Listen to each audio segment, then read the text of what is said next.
I think we're on. Yep. All right. Hi, everyone. Thank you so much for being here. I'm sorry we were just a couple minutes late. We Love had it. a few technical difficulties there. We were using a new feature, so we appreciate your patience. Um, just wanted to let you know that we have some moderators in the comments. So if you have any issues or any questions, feel free to put them in the comments and we'll have somebody help you. There's also going to be a Q&A at the end. So if you have any questions, you can either ask them as we go, or you can save them for the end. And then also, if for any reason you have to leave or you want to come back to refer to this webinar, all recordings are available immediately after we end on this YouTube channel. So that's a really great thing about YouTube Live. In case you don't know, I'm Haley Gray. I am the Assistant Director for Light the Way Missing Persons Advocacy Project. And our fearless leader, Shayna, couldn't be here this evening, but we miss her and wish she was here. But I'm taking over. I have full reins on this one. And so, yeah, it's great to be here and to also have Nikki Schmidt with us. Yes. Hi, everyone. Thank you for being here. We're really excited because we're going to introduce you to Haley from the Higher Hope Foundation, who we absolutely love. We've worked with them and we've partnered with them, and they are just a phenomenal organization. And we're so honored to be graced by Haley's presence tonight. So I'm going to just let her kind of take it away and introduce herself and talk about the foundation. Awesome. Hi, I'm Haley, like she mentioned, with Higher Hope Foundation. I am the foundation coordinator and admin and pretty much the entire front face of Higher Hope. So anytime an application comes through or anyone has questions and reaches out, I'm the main point of contact. So if you've ever submitted an application or will, I'm the one you'll be speaking with. I've been with the organization since we launched in September of 2024. And I'll get into, should I get into the Higher Hope intro now? Okay. Yeah. Sure. So Higher Hope Foundation, we specifically focus on helping victims of violent crime and missing persons cases, as well as other organizations that work with that demographic. So we'll be chatting more today about our Hope grants, and those are our grants for individuals. So families, victims, survivors, that'll be our Hope grant. And we do financial assistance for direct services. So if someone, say, has a missing person that they're trying to find them. If you're using like a private investigator, but you don't have the funds for the private investigator, you can apply with us, and then we would do a financial assistance grant to pay for that service. So that's a little gist about me and the organization. Yeah, thank you so much. And thank you for being here and also for what you do. We're so appreciative of everything. And you've helped multiple Light the Way and Gabby Petito Foundation families, as well as families that I work with outside of the organization. And I have to tell you, it's such a relief to have a place to send families when they need financial assistance, because at Light the Way, we can help families with awareness and speaking with law enforcement and things like that. But being able to provide large sums of money to families is something we can't do. Really wish we could. But the fact that you're able to do that, it really means so much. And to also know that I can have families be, safe with your organization is also just such a relief. So thank you so much. Yeah, and we greatly appreciate I would say our partnership with you. I know you do, help send a lot of families our way, and we're very grateful to be able to help as many people as we can. We are, for a little background for those watching, we are the philanthropical arm of Mile Higher Media. So we do the advocacy side that we do there is sharing stories that need awareness. But from the media standpoint, that's about all they can do there. We do have families come on sometimes for family involved videos as well. And then we take revenue from Mile Higher Media and put it into the foundation. So that's how we're able to fund these grants. And that's our way of being able to directly give back to the people experiencing this every day. And then all of our merch proceeds go to grant funding as well. So everything we can, we funnel it into Higher Hope to be able to help as many people as possible. Yeah. Thank you so much. And it's so great to see content creators giving back to the community that they're making money off of. I always love seeing that, and think that it needs to be highlighted as much as possible. And so again, thank you. And yeah, we'd love to know. Sorry, I took your question, Nikki. I was going to ask, can you talk about successful grant projects and how Higher Hope has helped families in the past? Yeah, absolutely. So on the family side of things, we our process is pretty easy. So we only work with our applicants for a short period of time for the financial disbursement side. And then we try not to require families to do too much reporting after the fact because, Lord knows there's enough on families' plates going through, the worst imaginable scenarios. So we do have a few grants that we follow up with and we have success stories with. So one that we really like to highlight is you may have heard of Nikki Chang Saley McCain. So her sister had reached out to us and we funded a billboard campaign across the area where she had gone missing from. And shortly thereafter, they did actually arrest the person that is allegedly involved. I don't know where the case is at right now. So, so that was one that we were really excited to see movement and progress through. And then another one that was a really interesting example is Denisha Montgomery Smith. Her story was really unique because she was her case was declared a suicide, but it was more looking like a wrongful death. And so her family was really pursuing justice through, it was actually the military. So it's a kind of an uphill battle fighting that. So they've been doing advocacy efforts every year where they go to DC and they speak with representatives to just campaign for change and policies in the military with situations like Denisha's, and also advocate for her case to be reopened and investigated. But of course, an annual trip where you're bringing multiple family members and doing intense advocacy efforts is expensive. So we were able to work with them to fund that trip for this year. So that was another really exciting one to be able to take that financial burden off. So all they have to focus on is doing as much advocacy as possible once they get there.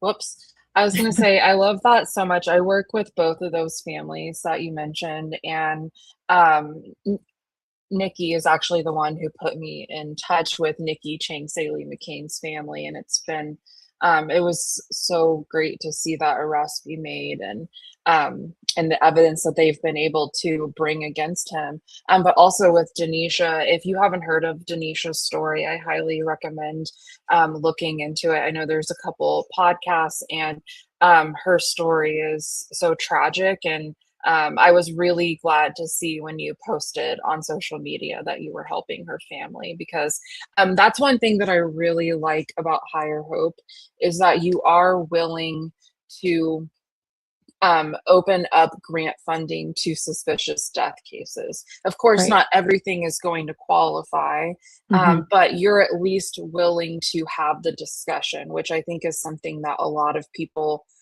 don't. They don't receive that kind of response when they reach out. So can you talk to us about who qualifies to apply for a grant? Yeah, absolutely. Let me pull up my guidelines so I can make sure that I have every single bullet point because sometimes my brain escapes me. Okay, so for the Hope Grant, we specifically work with kind of technical.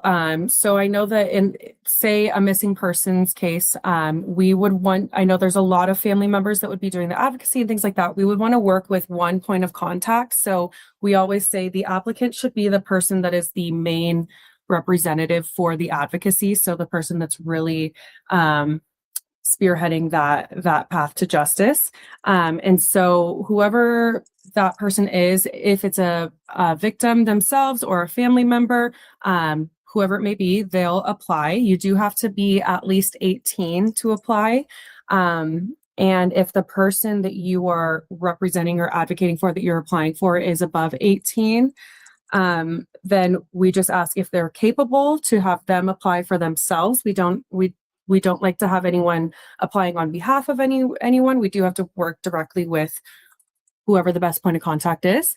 So over 18 and then directly involved in the qualifying factors of the financial hardship. So what that means is, say there's an invoice that has been acquired from, let's say legal representation. Whoever is working with that legal representation and acquires that invoice, whoever's name is on there, that's who we need applying, because just documentation wise for nonprofits, everyone's very strict. So we do have to have that trail following the right name. So whoever's directly involved with that financial hardship. And then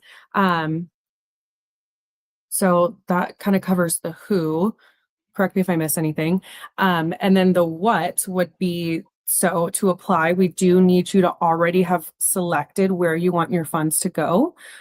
So we call that the fund allocation. So unfortunately, sometimes people apply and they are seeking justice, but they don't know the next steps quite yet. Since we at this time can't offer direct services, we do specifically need you to have already selected what you're applying for and have the documentation that you can submit with that. So like I mentioned before, invoices, bills, expense quotes, things like that. And then once you've predetermined that, you can apply with those documents. At this time, we are in a little bump in the road with front paying expenses. So if someone, for example, is doing an advocacy trip and they need to pay for lodging, tickets, things like that, right now, we can't pay that forward. Someone would have to buy that and then submit for reimbursement, which is a little bit of a pain right now. We are working with our fiscal sponsor on that, but just as a heads up. So that's on the documentation. And then also we do ask for some sort of proof of qualifying crime. So I do ask for no crime scene photos or anything graphic. I don't need to see any of that. It's more so just, again, having documentation for like government purposes. So that could be, let's say, police records. It could be, I know sometimes, we work with trafficking survivors sometimes, and a lot of those things aren't prosecuted or they don't have documentation on that. We also will accept a letter from a victim service provider that you're working with, just verifying your story, things like that. And so with the documentation of financial hardship and the proof of qualifying crime, I know that every case looks very different. So if anyone ever has a question about their documentation and what they should and should not submit and what they might need to get, I always encourage people to reach out. I'm happy to chat about what qualifies, because if the documentation is not there when applying, unfortunately, we have a multi-review process, and unfortunately one of the reviewers might decline it. Did I miss anything there that you thought of? No, I think that was all really helpful. And I like that you have multiple options, because not every case involves having a police report, because of Right. course. So I think that's great. I'd love to know, if possible, can you talk about what the grant money can be used on and how much Yeah. money can people request? Yeah. And I'll pop up the questions after. I'll let you finish this first and I will pop up these questions after. Perfect.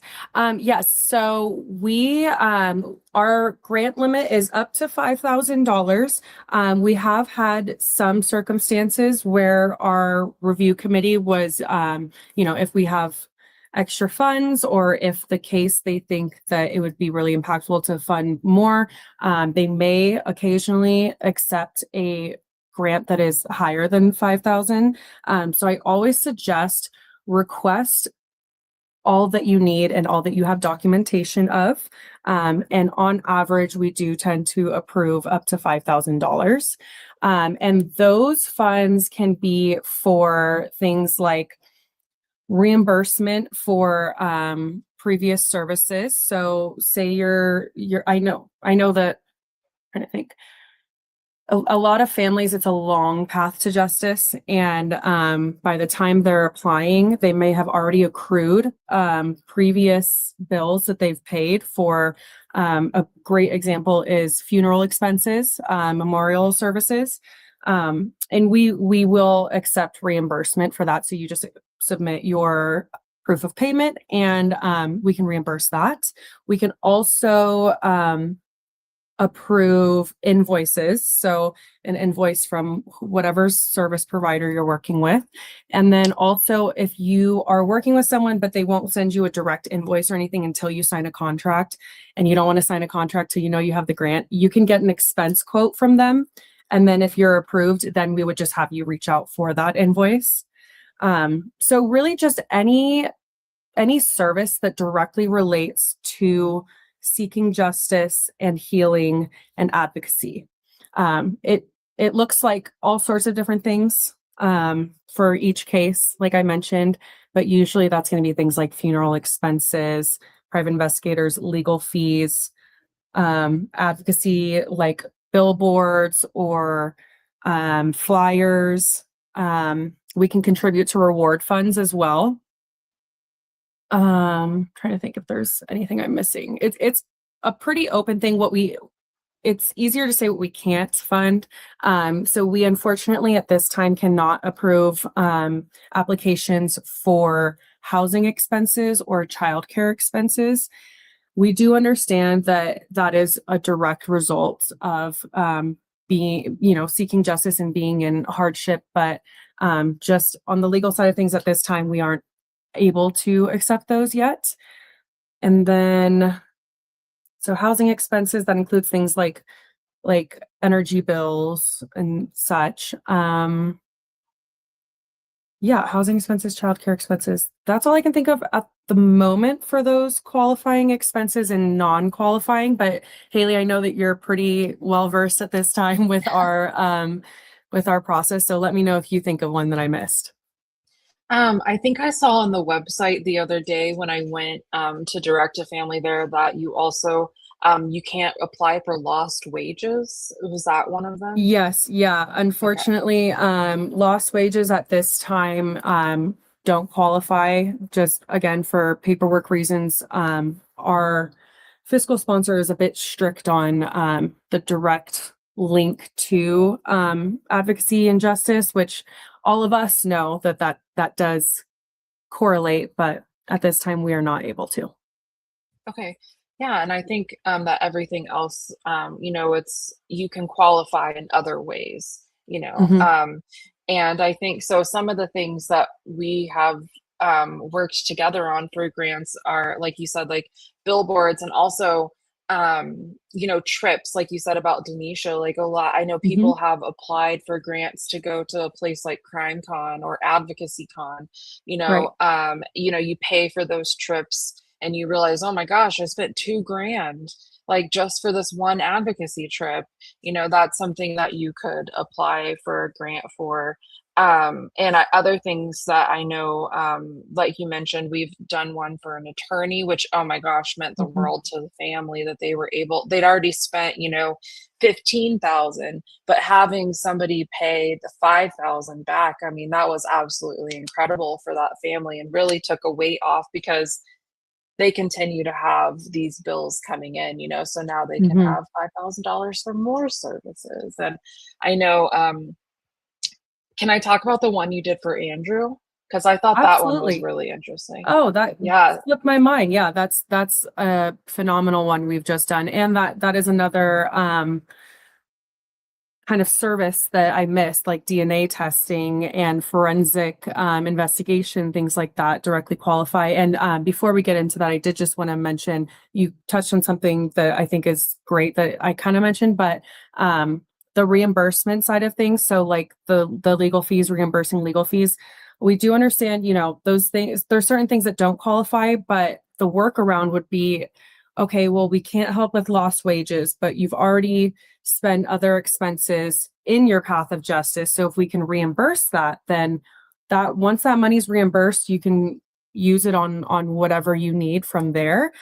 So say we reimburse it and then you do need to pay housing expenses. That's different. So as soon as we reimburse a qualifying expense, you are free to use that as needed. Yeah, I think that's such a great point to make. And one thing, this is a random question, but it's based on something you mentioned earlier, and I want to clarify this. So, a lot of the times when a family has a missing loved one, to Mhm. qualify for services or to be, entered into a database on or something like that, they have to be missing with foul play suspected. Is that required for Higher Hope, or is it okay if it's a missing person and maybe they don't know if foul play is involved? Yeah, that's a great question. So we, in the cases we covered, we know all too well how a lot of the times where the family suspects foul play, maybe the law enforcement did not agree. We don't go off of law enforcement. That's part of why we don't require specifically police reports. Like missing person reports, we'll take that. Just what I say is advocate for why you're applying in your application. Explain to us why you think it's a foul play thing or why you think, you know, that this isn't a runaway or whatever someone may say it is. But we just want you to have answers. Not everything is criminal for it to be something you need answers in. Andrew is going to be a great example where we don't quite know what happened, but the family just needs answers. And with missing person cases, if someone is missing, you are free to apply. Police don't need to suspect foul play. I think that's great because there are families that we work with. One of them in particular, they don't know, but he's Mhm. been missing for almost 5 years, and they just don't know. But the family has spent thousands of dollars advocating, So just Mhm. being able to send families there without having such strict. I mean, you have strict guidelines, of course, but you're also open to things, which is so important. Nikki, I know that you have been starring some questions, and Yeah. Haley, I have to say we don't usually get this many. Yeah, You we have a got lot of quite a few engagement questions. tonight. Oh, Yeah, I'll it's start the with the easy magic of the one. Haleys together. yes. Yeah. Haley squared. Yes. So Andrea Okay. asked, what is the mission of Higher Hope? And I think you did touch on it a little bit, but we can go over it again for sure. Yes, I tend to do that where I just get right into the nitty gritty. So let me backtrack. So Higher Hope Foundation exists specifically to provide financial assistance and advocacy efforts for victims and families affected by violent crime and the disappearance of a loved one, as well as the nonprofits who support them. So our mission is really just to increase access to resources and help streamline the path to justice and healing. Love it.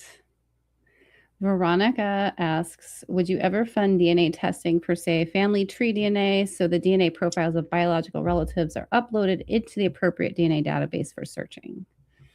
Oh, that is a really interesting one. Yes. So this is a great example of one of those, how I mentioned that, every case, the resources they need are so different. Mhm. I've never had that one before. Just looking at it, I would say, yes, you should apply. Now, like I kind of briefly mentioned it, but we do have a 4-round review process with different individuals so that, every application is reviewed fairly. And I'm only one portion of that. So I would say definitely apply, and it's up to our review team whether it'll get approved or not. But I do think that would qualify for an application. One thing I do want to add to that though is just I always emphasize advocate for the why in your application. It's just a blank space in one of the questions where it's like, why are you applying? Explain the connection and how, doing the family DNA testing will help you get that connection through DNA relatives. So just explain it in the documentation. I think Nicholas is just really asking if you're national, I guess. It's a very simple question. I would say yes, right? Will this come to in the USA? Yeah, so we have a great fiscal sponsor that handles all of our legal and compliance, and we are able to operate all over the US and internationally. We've already done grants in 3 countries so far. And there's very, very few cities or countries we can't operate in, and they're very small ones. So most people do qualify. Okay. Brianne asked, do you fund help for domestic violence legal? Yes. One of our biggest demographics we help are domestic violence cases, because unfortunately, statistically, that is just one of the largest, crime demographics. But yeah, we work with all sorts of different advocacy for domestic violence cases.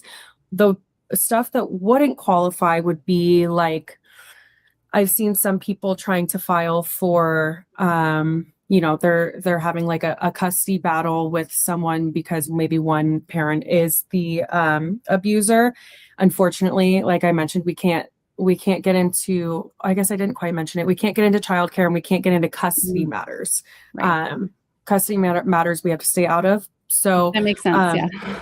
Yeah. Every domestic violence case is different. So I just say advocate for why it qualifies.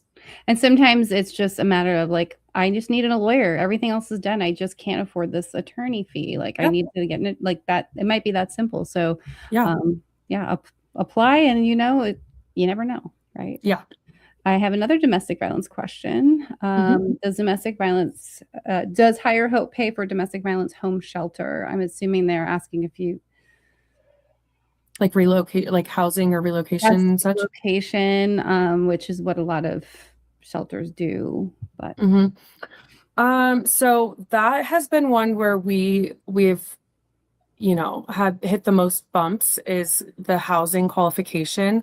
If you're working with a domestic violence resource, so say you're working with a shelter or some sort of service, we can work with them. That helps a little bit more than just working with an individual that hasn't worked with a direct service yet.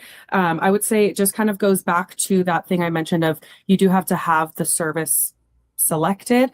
So housing is very case by case. If you do have a case in mind, I would recommend reaching out to me. I can drop my email in the chat. Amazing. And I can repost it, because sometimes if you guys do it, it doesn't go through all the channels, but that's okay. I would like to ask a question, but go ahead, Haley. Oh, I was just going to say, sorry, I think there's like a little bit of delay. I keep interrupting you. That's okay. I was going to say that Higher Hope did partner with the Gabby Petito Foundation to with putting up a fence, right, at a safety fence at a domestic violence shelter. So that is definitely something you've done in the past, right? Yeah, we love to support domestic violence resources, because we really know that with each case and how different they are, we don't really have the resources to navigate every single in and out. And the best resource is going to be someone in your community that can help you. So we've funded a few different programs with domestic violence shelters. One was with the Gabby Petito Foundation, where we partnered to help put up a safety fence so that the survivors and the staff had a more safe place to be. We've also done things like, with a different nonprofit, we funded a program where they partnered with their local vet to do what is it? What is housing for animals? I'm like It's animal shelters. Yeah. yes, like animal shelters. Yeah. Yeah, like basically like kennels where they could keep their animals safe at a Kennels. vet Yes. office, um, Yeah. because a lot of shelters can't unfortunately take animals. So we helped fund that program with their local vet. So we love to support the resources specifically too through our Empower grant. I love that because that was something that was so important to us. We were trying so hard to help this one particular shelter. We see these smaller town shelters, they don't have the resources that some of the big city ones do. Right. And something as simple as a barrier for their safety on site was needed. And you guys stepped up and really, collaborated with us on that. So we were so grateful for that. Yeah, that was a great project. We loved that one. Awesome. Great. Was- Nikki, do you want me to ask the next question or you want to get it? I would love that because I don't have my notes up. So is there Okay. another question in the audience? Is there another question over here? And we'll also do a Q&A at the end. So Yeah, yeah. if you have questions. Haley, can you walk us through the process of applying for a Higher Hope grant? Yeah, so on our website, higherhope.org/grants, that's where you'll see in depth all of the grant requirements, the checks of everything that you need to gather before applying, and then of course the link to our application because the URL for that one's a little bit longer. So I always say go to our website first. And then once you click that, let me pull it up. We have all of our requirements that I went through. Then you will create an account on our application and you will just go through and slowly answer all the questions, submit your application with your documentation and all that. I would I would like to say our review process, it used to be an average of about a month at the longest, but we have been slammed with applications this year. So our approval process has been longer. It varies with each case. I do like to say that everyone will hear back whether they're approved or denied. And when it's in the review process, sometimes you can see the update if it is in progress. But it really is pretty simple. So you just look at the website, higherhope.org/grants, go to the application, create an account, fill out the application, and then just wait to hear back. If you have any questions about that, reach out. I have also had some people reach out asking for an update. I just ask if you are going to reach out for an update, you're welcome to do so. Please give us at least a month to do that. If you haven't heard back within a month, definitely prompt me so that I can really check on that. I know that sometimes it takes a little bit longer. I do like to say the longer it's taking is sometimes that the review process is just hitting a bump or two. So like I said, just feel free to reach out if you have questions. I want to mention that the application process is really easy. I think sometimes when you think about applying for a grant, at least when I first heard about it, I was like, oh my gosh, like this is going to be a ton of work, like so many questions. And I have to say that your grant process is really, really easy. Oh, Kendall just popped up in the chat. Aw, she said 3 incredible women here. Oh, Kendall, what are you doing here? That's so sweet. That's funny. Thank you. I don't know if you've been here the whole time, but we've been talking about how great it is that you give back and just thank you so much. So I want to say that, so again, the application process is so easy. There's 2 questions that I think are the main ones that families need to answer. And they're really, they're not difficult questions. Like, again, I was nervous just because I'm like, oh my gosh, a grant, but it's so easy. And one question is, please describe the circumstances for which you are applying for the HOPE grant. And then the second one is, please describe how the funds will be allocated and how it will benefit the aftermath of the qualifying violent crime or life event? And those are the two main questions. And those are Mhm. both, I would say that when I work with families on applications, like they're able to answer those questions for very easily. And so I just want to also commend you on having an easy grant process, because so many families are already dealing with so much, and having to do a really lengthy, application on top of that is a lot. And I will also tell families that, like Haley said, when you sign up, when you go in, you create an account and you can actually Mhm. save your application, right? Like you don't have to do it Yes. all at once. Yeah. So you can do it in little spurts. And thank you for that. We do try to make it as simple as possible, but I do still say that the application is the hardest part. Once you get that done, you're pretty much in the clear. It's just a waiting process from there. But yes, so you can save your work and come back as needed. I know that not everyone has time to sit down and fill out an entire application at once. Um, and yeah, like you mentioned, those two questions really are the biggest part of the application. Those two questions are where you're going to advocate for yourself. Really let us know what's going on, the reason you need this grant, how the grant is going to help the circumstances, how it's going to help your healing journey or your path to justice. So definitely take your time as needed with that. Yeah, absolutely. Um, and I know we've kind of touched on this, but are there any additional mistakes or tips that you want families to know about when it comes Mhm. to filling out the application?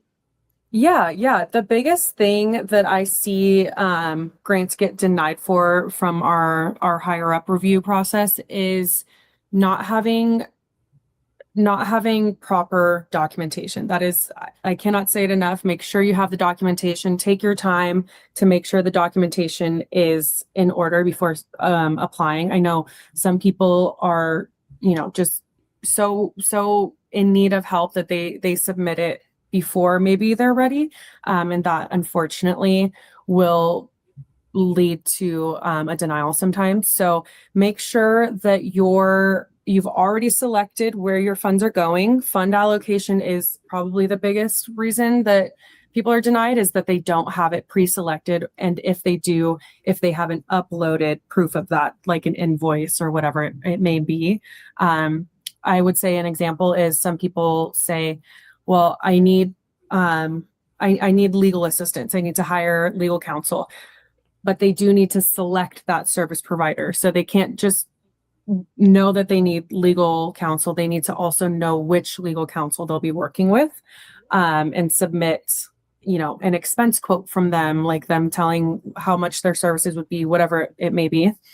And then the proof of qualifying crime, that one's very simple. The one thing I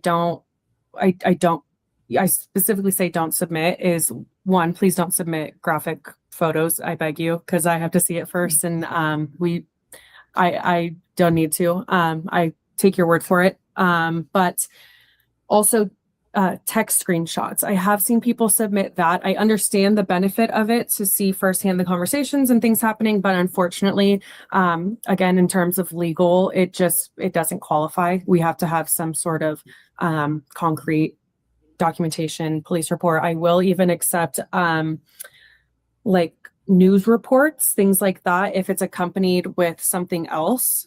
So if anyone ever has a question, again, reach out. That's always, when in doubt, reach out.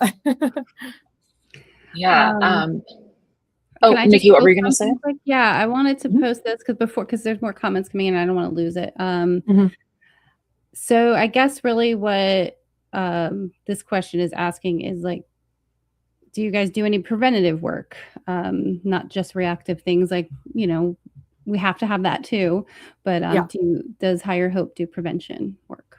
Yeah, so that would be more so in our Empower Grant side of things. That's why we really like to partner with other nonprofits and organizations who are in communities and doing that hands-on work.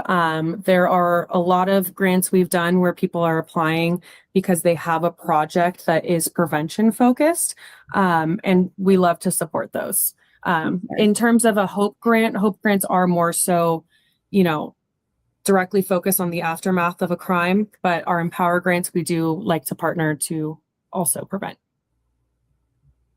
I love that you do both. When I first found out that you provide grants to other nonprofits and you helped fund Advocacy Con last year, that was just absolutely incredible. And so many families got to go to Advocacy Con because of that. And then seeing all of the families together was truly such a heartwarming moment. And so, yeah, I just love that you're getting things from both sides. And again, I've been able to send nonprofits your way too, you know, like, hey, did you know that they also, you know, it's just like whenever I find out that people are willing to like donate money, I'm like, have you heard of this? This is crazy. We appreciate that. Yeah, you've been a great resource. So I do appreciate you sending people our way for any side of the coin. I'm good at getting you to spend the money. Yes, you are. And that's what we want to do. So it is funny. Haley will be like, hey, we have grant monies, keep sending people. And I'm like, okay, I yeah. will. Yeah, and I do want to kind of emphasize that right now when I say that we're really flooded with grants. A lot of that is on the empower side of things, which is a little bit of a slower process and a whole different can of worms to get into for that one. But on the Hope grant side of things, we haven't had a lot of qualifying Hope grants come through. That's not to say we haven't had a lot of applications. We have just had less than the previous year. So if anyone is thinking that maybe we would be a good resource, I encourage you to look at our guidelines, see if you meet the qualification requirements, and submit an application. Yeah. And like Haley said, she sent her emails. She's great about answering questions. Like she said, you know, give some time. They're a small team over there, but I will say that everyone there is really kind and they really do want to help. So ask questions. And I know, Haley, you've touched on this, but just some things that personally from my end, helping families, one thing I would suggest is, you know, filling out the application and you do have that option to save it, come back the next day and read it. Because like Haley said, you know, once you submit it, like you can unfortunately be denied due to, you know, missing information. So go ahead and take time to read that application before you submit it. Because also like Haley said, you know, they are working you know, around at least a month, you know, so you're not going to get the money tomorrow. So it's okay to take the time, make sure that it's that it looks, that everything is there and that you have your documentation. And another thing I recommend is also, before you sit down to actually fill out the application, go through and read those questions. I know that it's a very easy application, but there are things that you need to gather, like Haley has mentioned. You know, you do need to have invoices and things. So I just recommend that people look it over before they start filling it out, just to make sure, oh, do I have these things and do I qualify?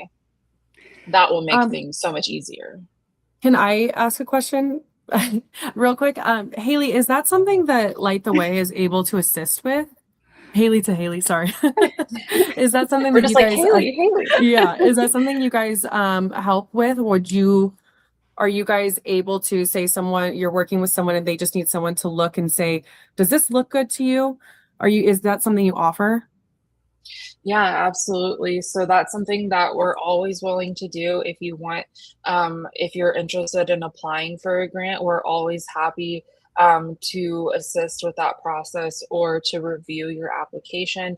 You do need to apply yourself because, like Haley has mentioned, there are things you have to upload, like to prove you are who you are, and you probably don't want to give me that information.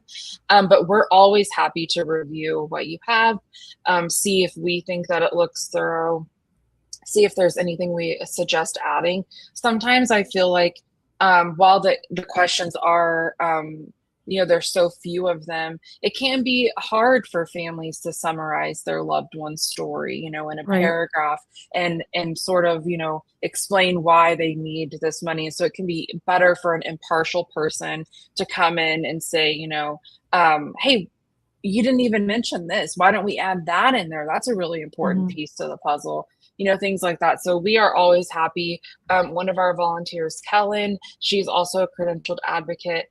We're both available to help review applications. And also just thank you for being open to letting us, to understanding that we help with these grants. And we want to work together as a team and make sure that everything is as thorough as possible before it gets to you, because I know that speeds up your process. Yeah, absolutely. We love victim advocates. We love credentialed advocates. Anyone who's helping with the advocacy process, we are so grateful for. Because like I mentioned, we aren't able to do the hands-on side of things. So that's what the partnership's all about is, you help with the hands-on direct advocacy, and we help try to make that possible. Yeah, we're so appreciative. Kathleen, we will definitely get to your question. I have one more for Haley that I want to ask, and then we're going to do a Q&A. So we will ask your question first. So Haley, I'd love to know, I know you've touched on this a little like as we were going, but just for a general answer, can you talk about what happens after people apply? Yeah. So once you've applied, once you apply, we have a review process, like I mentioned. So there's multiple stages of the review process, and I'm only one stage of that. So as much as I'd love to say that I could approve everyone, I can't. I'm just one portion of that. Once the application comes through, it doesn't immediately go to review, because everyone's workload looks a little bit different. Like I mentioned, we are also working with the media sides of things and other operations. And like Haley mentioned, we are a smaller team. So we're working with as, a little time as we have, but we try to get that review process at least started as soon as possible, because it does have 4 different rounds to go through. Once you've gone through the review process, that's when our team will let you know whether you've been approved or denied. And you'll get that through I want to say an email, but it's kind of an email, because it's a message through your application portal, because like I mentioned, you are going to make an account when you apply, and then you have a little portal. I don't quite know what the portal backend looks like. That Haley might have more insight on what the backend actually looks like there, because I only know our side of things. But once you're approved or denied, you'll receive a message in that portal. And most of the time it does go to your email as well. I've seen it go to spam, so check your spam. And if you're approved, then I ask for a few dates and times that you might be available so I can call you. And that's when I walk through what the grant process will look like. If you're approved, just a little precursor, the grant process is very, very quick and easy from there. We usually just need an ACH authorization form. So that's just the info of where we're going to send your grant disbursement. And a grant agreement that we'll send you that just basically goes over in a legal document what we're sending you the funds for. It's pretty simple. So once I have those 2 documents signed from you, and they're a digital signature, so no need to print anything out. Once we have those returned, we do grant disbursements every Wednesday. So depending on when I get those back, it's usually a pretty quick turnaround time. Once grant funds are dispersed, we do have a follow-up form that looks a little bit different for everyone, depending on what the disbursement looked like.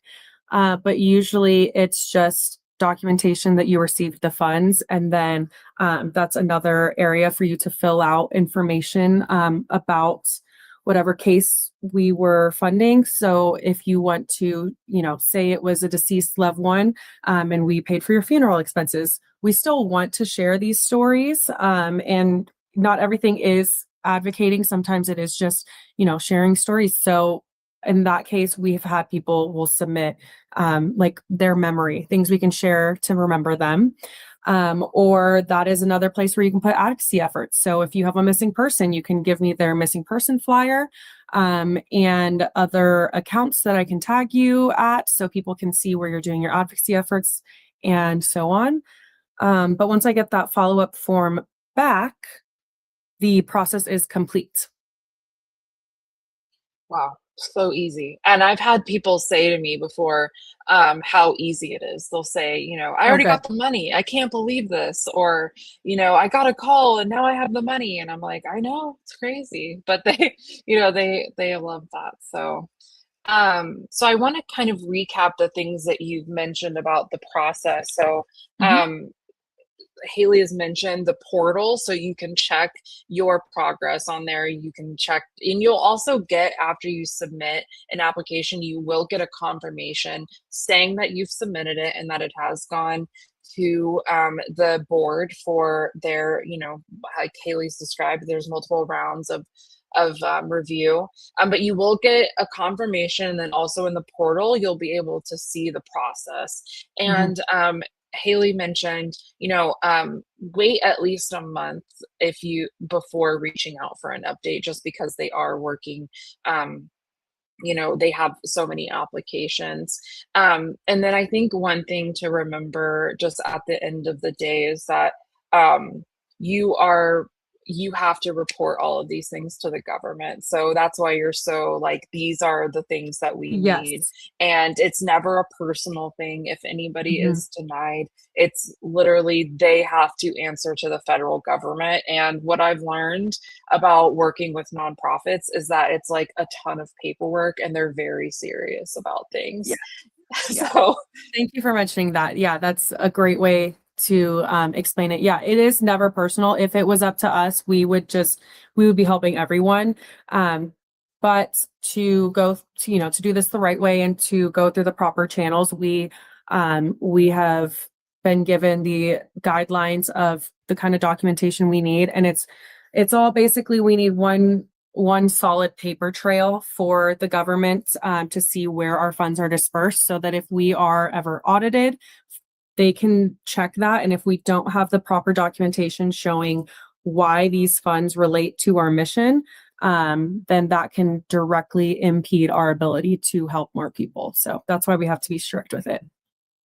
yeah, it makes total sense. And I just have one follow-up question before Yeah. we move on to the Q&A. So if you have any questions, please go ahead and get those ready. And I know we have one from Kathleen already ready. What happens if somebody is denied? Are they able to apply again in the future? Is there any type of time that they have to wait? That's a great question. Yeah, so just because you're denied does not mean you can never get assistance from us. Unfortunately, just due to the influx of applicants, we're only able to allow one application per year from someone, which is unfortunate, but that's because it's our grant cycle. So that, again, I emphasize, make sure that you have the best documentation possible in your application before submitting. But if for some reason, you didn't quite have everything at that time, you're able to apply the next year. We do work on the calendar year. So grants open January 1st of every year. And then we close them we aim for the very end of the year, but sometimes we have to close them a little bit early. The earliest I'll probably ever close them is the very beginning of December. And that's only if we have such a high influx that I won't be able to process them and new applicants before the end of the year. So I always encourage to get it in before December, because December is every nonprofit's like crazy time. But after that cycle closes at the end of the year, a new one will open in January if you need to apply again. Okay, great. And you always keep people updated on that, right? Like on social media, if you end up closing the applications. Yes, yeah. And if they are closed, we will, when they close, we update them. We update on our website, saying that they're closed. If we know that we are approaching a time where we're going to have to close it before expected at the end of the year, I will always post a warning on our social media. And I recommend everyone follow us on social media for these updates. That would be Higher Hope Org on Instagram, and Facebook, it's just Higher Hope Foundation. We're on LinkedIn as well. And we also have a newsletter where I can now send out those big updates. So if you want to be on our mailing list, as soon as you go to higherhope.org, it'll pop up. Yeah, and you can also get updates about the grants that they give. And like Haley was saying earlier, showcasing flyers and photos of loved ones and things. And so it's a really great way to learn about people whose loved ones are being honored. So I recommend that as well. Yeah, and on that same vein, in our monthly newsletter, we do send out advocacy efforts as well for our grantees, and that's kind of a mesh of our media side of things too. So also advocacy efforts that you may see on our true crime, like True Crime with Kendall Ray is the biggest one, where you have a lot of families have unsolved cases or advocating for change. Same with Mile Higher. So all of the advocacy is also put into our monthly newsletter. Awesome. Okay. We have a few minutes left. Do you want me to pop this question up, Haley? I'll let you kind of. Yeah, I'm free to do as many questions as you guys are able to. I'm not on a time crunch, so Okay. up to you. Okay, let me see. It's a long one. Yeah, I'm reading it. Yeah. I can read it out loud for anyone while it says, I have been a victim of stalking for 20 years in a complex case where my family members were also murdered. With many facets to this case, which has had national media, I've hit brick walls trying to get help. I'm in Florida. Trying to navigate this case often on my own has been exhausting.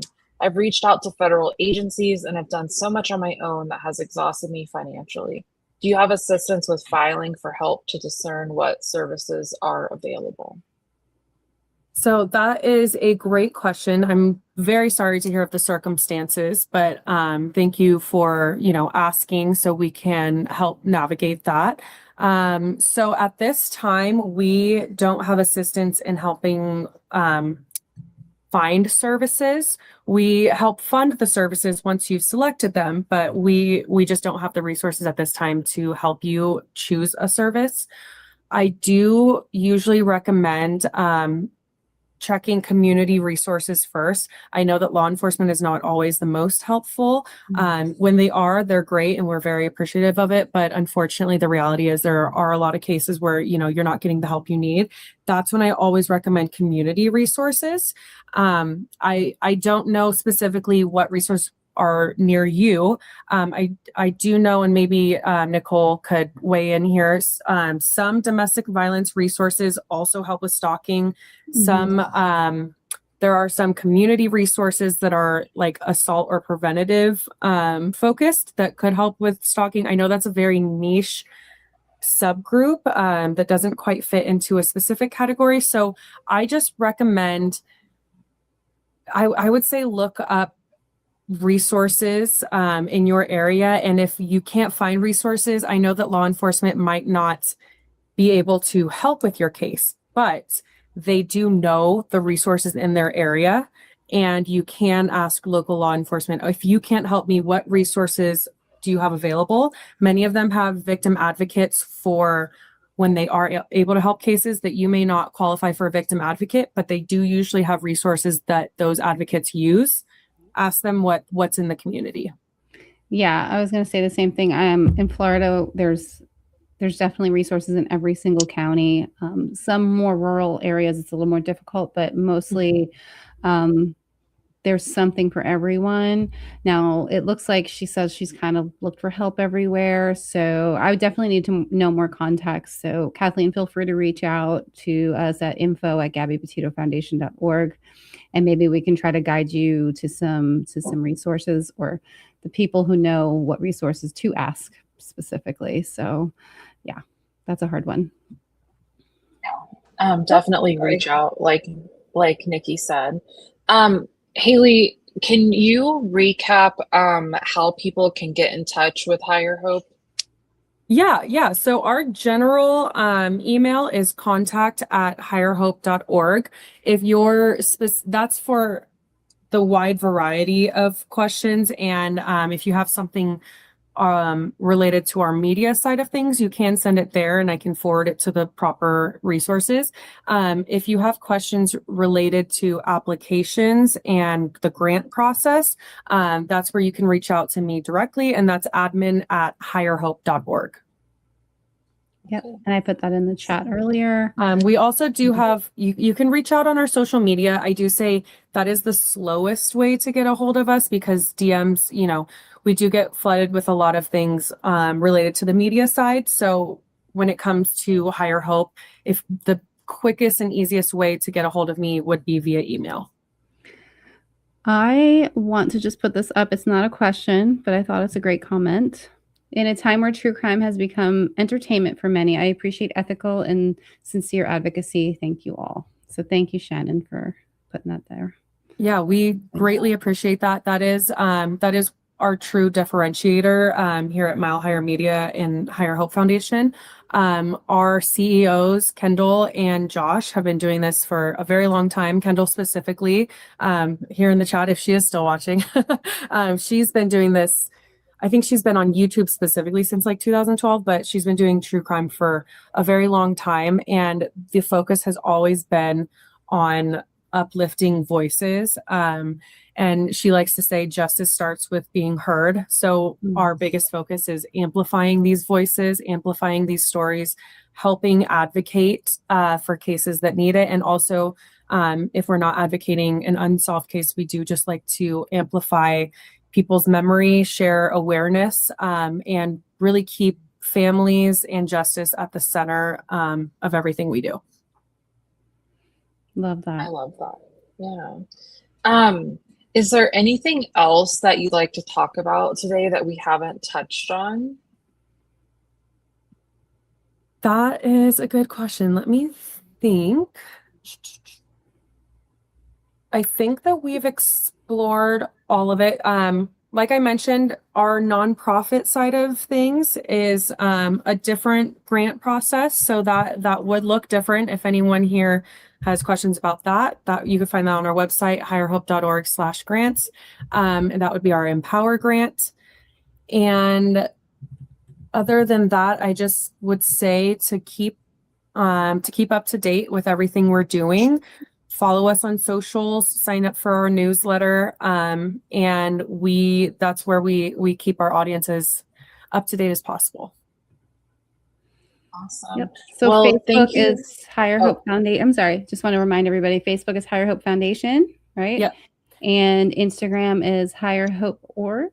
Higher Hope Org. Yeah. The usernames have a character limit, so we had to cut it to org.